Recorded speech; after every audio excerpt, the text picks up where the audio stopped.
Bonjour à tous, aujourd'hui on va faire un point sur l'immobilier et plus précisément l'immobilier résidentiel en France. On a un certain nombre d'indicateurs aujourd'hui qui nous montrent qu'on est face à un début de retournement de ce marché. On a d'une part une hausse des taux d'intérêt qui a commencé très clairement et d'autre part on a également une diminution, légère diminution du volume de transactions. Donc on va regarder tous ces indicateurs ensemble en détail et à la fin je vous dirai ce qu'on peut en déduire en termes de prévision pour l'année 2023. Allez, on y va, c'est parti. Comme toujours, si vous aimez mes vidéos, abonnez-vous, mettez un pouce vers le haut, faites des commentaires, ça m'aide vraiment beaucoup pour le référencement. Et si vous souhaitez en savoir plus, vous pouvez vous abonner à ma lettre d'information gratuite. Le lien est juste en dessous de la vidéo, dans la description.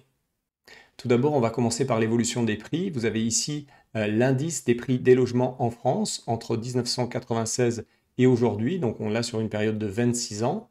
Vous voyez qu'il y a eu vraiment une croissance considérable de cet indice des prix. On est parti en moyenne de 40 ici en 96 pour monter à plus de 130 en moyenne aujourd'hui. Donc ça fait une croissance de x3 à peu près sur la période de 26 ans. Donc c'est vraiment considérable.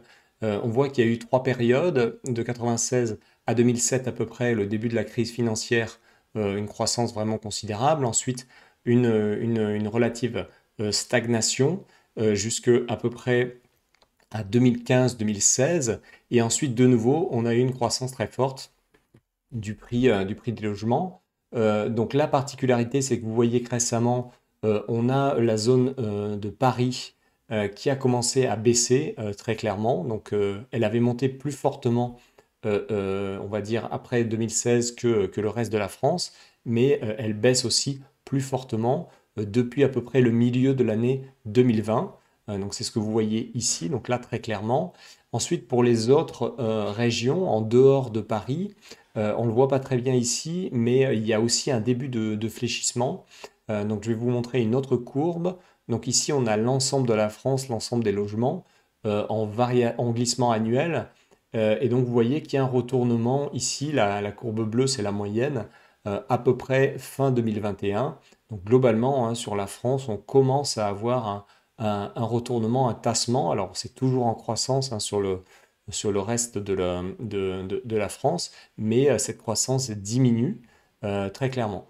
Alors c'est vrai que quand on regarde l'évolution de l'indice des prix hein, sur cette courbe sur 26 ans, on a vraiment des progressions considérables, notamment à Paris qui a eu la progression la plus importante hein, au niveau de cet indice des prix sur sur la période. Mais en fait, il y a bien entendu aussi des phases de baisse, ça peut arriver, et si on remonte un petit peu plus loin dans le temps, on en trouve. Donc par exemple, je vous donne ici des chiffres de l'évolution du prix de l'immobilier à Paris. Et donc vous voyez par exemple la période entre 1990 et 1997, où là vous voyez que le prix au mètre carré a vraiment énormément baissé hein, dans la capitale.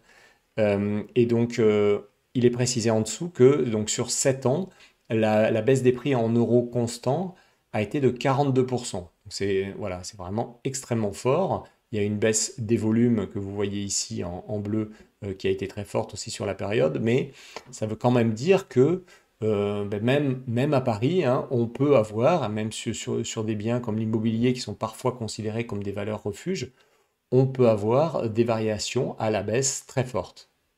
Pour continuer, je reviens sur ce site hein, Elucide hein, qui est très bien fait et qui a fait une bonne note sur le marché immobilier.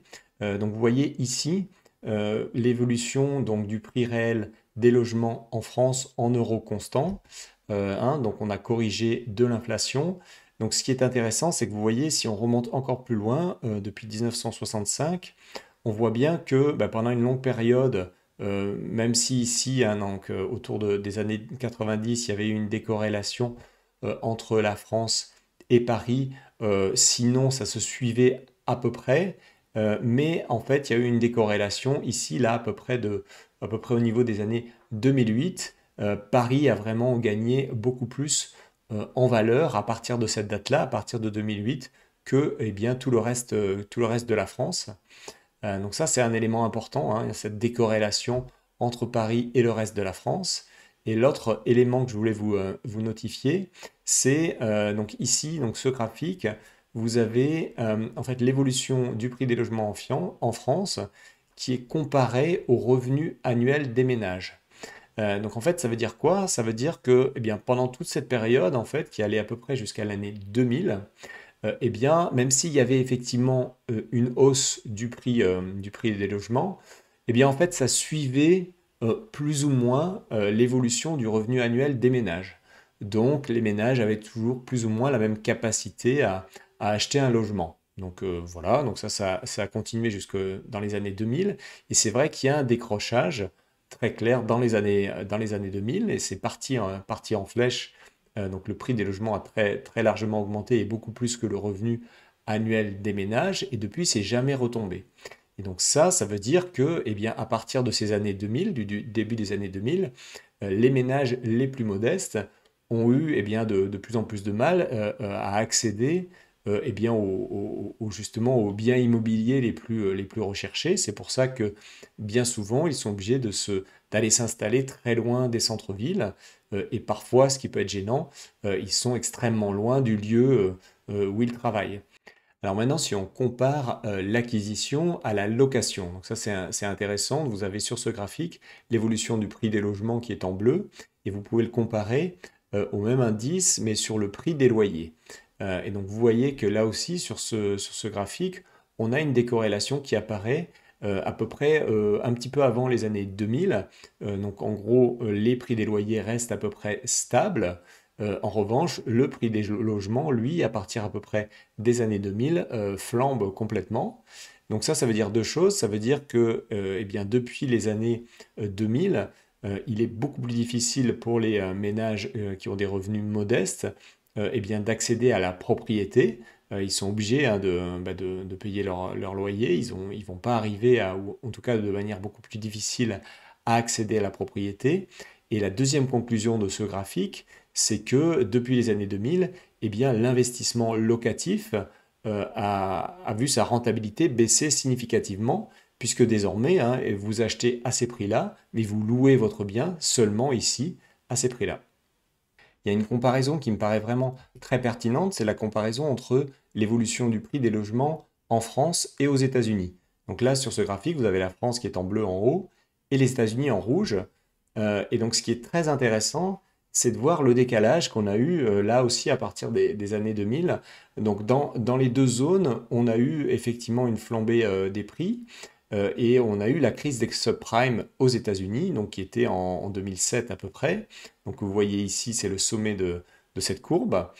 Suite à cette crise des subprimes, bien entendu, aux États-Unis, les prix de l'immobilier ont corrigé de manière très forte, extrêmement forte même. Alors ils sont repartis à la hausse très récemment, mais disons qu'au moins, suite à la crise des subprimes, il y avait eu une correction. Et ce qui est intéressant de voir, c'est qu'il y a eu une hausse encore plus forte eh bien, en France du prix de l'immobilier. Mais en fait, suite à la crise financière mondiale qu'on a eue, en réalité, il y a eu une petite baisse, mais pas tant que ça. Il n'y a pas eu une correction significative et on est déjà revenu à des niveaux qui sont supérieurs hein, au niveau maximum atteint juste pendant le début de la crise des subprimes. Donc c'est assez intéressant, c'est-à-dire qu'il y a aux États-Unis quelque part, il y avait une bulle qui a été dégonflée, alors qu'en France, il y a également une bulle qui a été créée, mais le sentiment qu'on a, c'est que cette bulle ne s'est jamais dégonflée. Pour l'instant, ce qu'on a vu au niveau des prix, c'est une baisse à Paris et une croissance un petit peu moins forte dans le reste du territoire. Donc maintenant, ce qu'il faut regarder, c'est d'autres indicateurs avancés hein, pour essayer d'arriver à savoir ce qui va se passer dans les mois qui viennent. Donc pour les indicateurs avancés, ce qu'il faut regarder, c'est d'abord les logements neufs. Donc il y a deux indicateurs qu'on peut regarder. D'une part, les mises en chantier. Donc les promoteurs qui démarrent des chantiers de construction. Et donc là, effectivement, il y a eu des chiffres récemment qui sont sortis, alors c'était en septembre, de baisse sur 3 mois de 7,2% hein, du nombre d'unités mises en construction. Voilà, donc ça marque un début de retournement visiblement sur les mises en chantier. Et également au niveau des commercialisations, c'est-à-dire les réservations qui sont faites par des particuliers de logements neufs. Donc là aussi, on a un recul hein, assez significatif. Sur un an, on est sur une baisse de 16-17%, même quasiment 17% de baisse au niveau des réservations de logements neufs. Voilà, donc c'est un deuxième indicateur. Et enfin, le troisième indicateur un peu avancé que je voulais vous donner, c'est celui du nombre de ventes de logements anciens. Donc ça, c'est un indicateur qui est très suivi. Il avait ce nombre de ventes atteint des niveaux records. C'était au milieu de l'année 2021. On avait dépassé 1 200 000 ventes sur l'ensemble du territoire.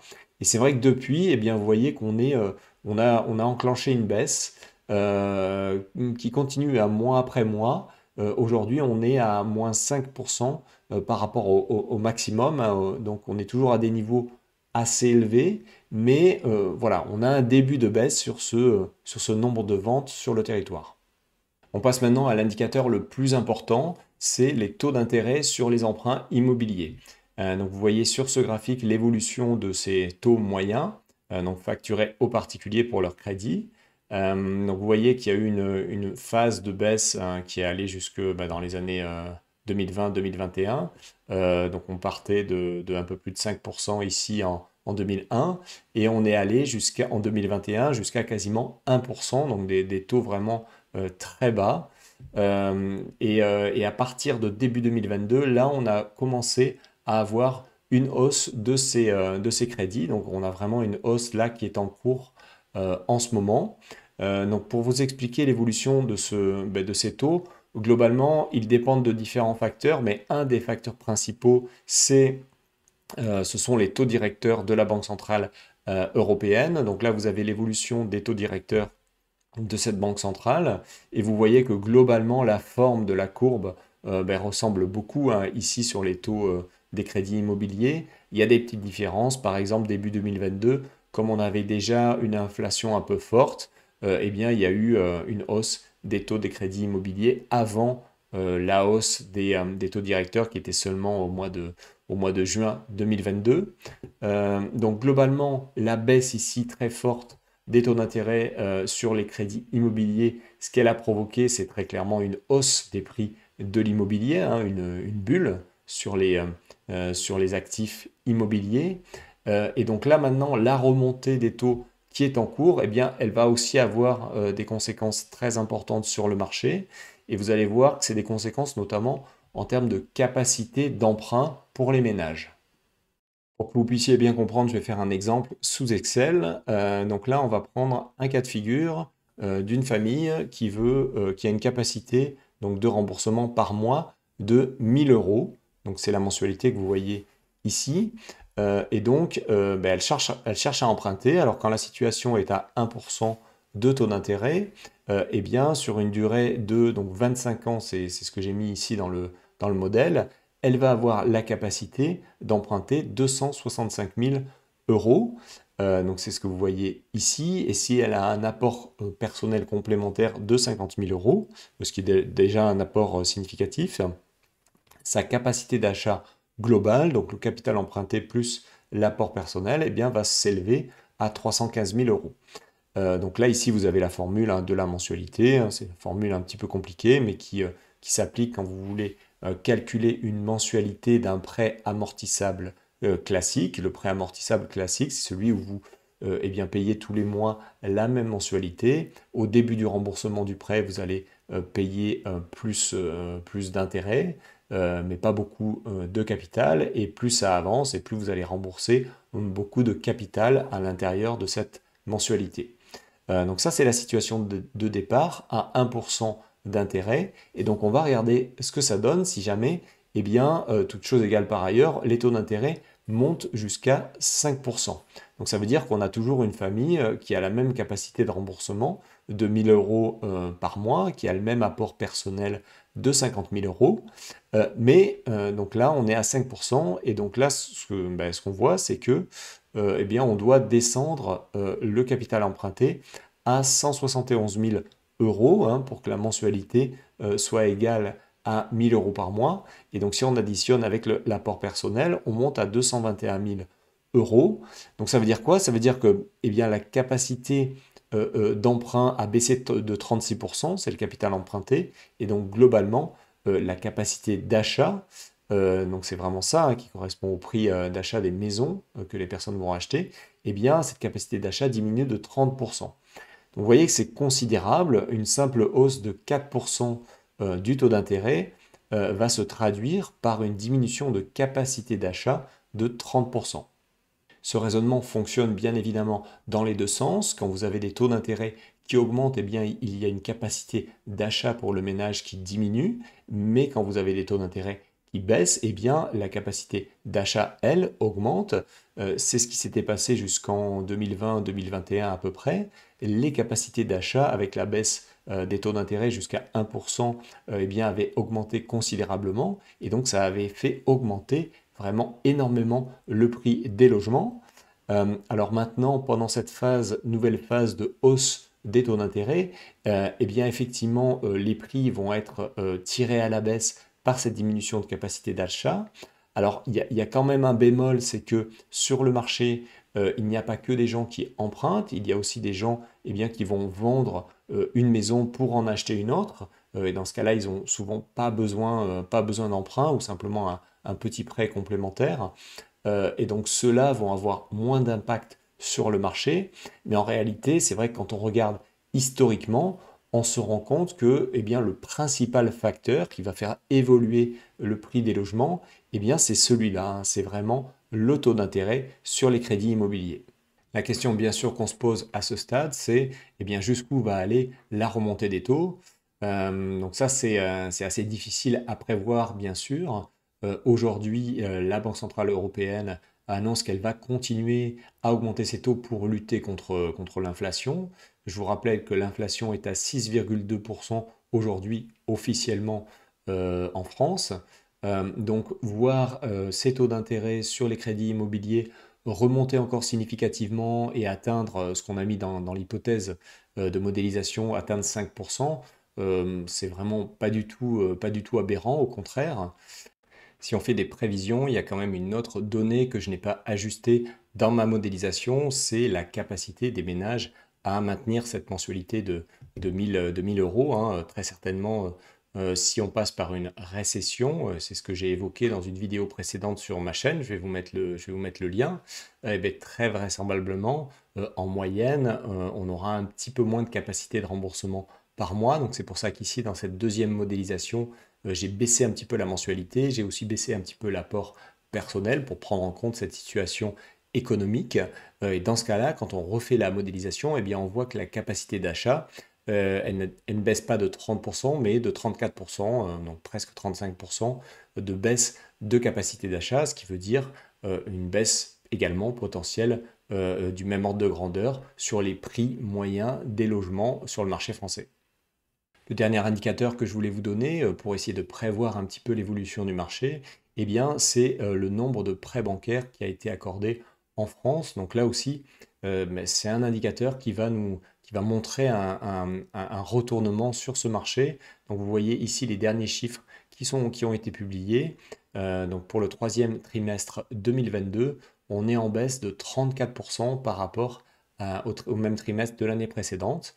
On a vraiment vraiment une très forte baisse, hein, des prêts accordés aux particuliers. Alors c'est notamment dû aux taux d'usure qui sont anormalement bas en France, mais à mon avis, c'est pas la seule raison. On est aussi face à des banques en France qui ont très massivement financé l'immobilier et qui aujourd'hui se rendent compte de ce que je viens de vous présenter, c'est-à-dire que on a effectivement une récession qui arrive, on a potentiellement des ménages qui vont avoir des difficultés à rembourser, et donc les banques ne souhaitent pas être trop exposées, hein, sur ce marché, et donc tentent de diminuer, hein, leur encours de prêt immobilier.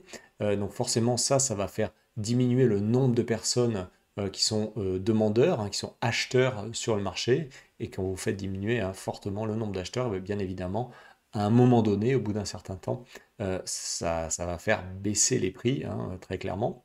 Voilà pour les indicateurs. Je voulais vous parler d'un dernier sujet. C'est pas forcément très réjouissant, mais c'est aussi lié bien sûr à l'immobilier, c'est les taxes foncières. Donc là, il y a effectivement une hausse significative qui est prévue en 2023 sur les taxes foncières. Donc comme vous savez, hein, Et les biens immobiliers sont des biens non délocalisables, hein, vous ne pouvez pas les sortir du pays, et donc c'est des biens qui sont facilement taxables par les gouvernements. Et c'est vrai que ben, aujourd'hui, hein, le gouvernement prépare son budget de l'année prochaine, a sûrement du mal à le boucler. Et donc, eh bien, il faut s'attendre à des hausses de taxes significatives que vous allez devoir payer ou alors qui vont faire baisser la rentabilité de votre investissement locatif.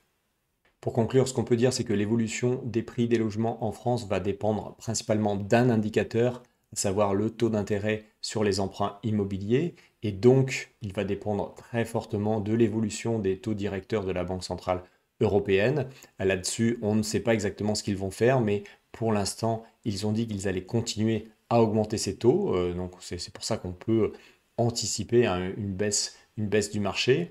Alors ce qu'il faut bien comprendre, c'est que la volatilité sur le marché immobilier n'est pas du tout la même que la volatilité qu'on peut avoir par exemple sur les marchés actions.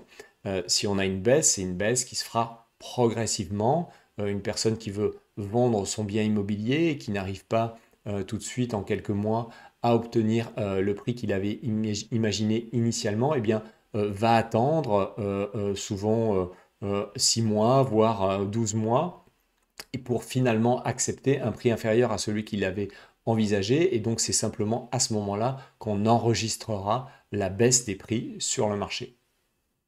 Merci à tous pour votre attention. Encore une fois, si vous aimez mes vidéos, abonnez-vous, mettez un pouce vers le haut, faites des commentaires. Vous pouvez aussi partager la vidéo avec vos amis, n'hésitez pas. Et enfin, si vous voulez vous inscrire à ma lettre d'information gratuite, eh bien le lien est juste en dessous de la vidéo.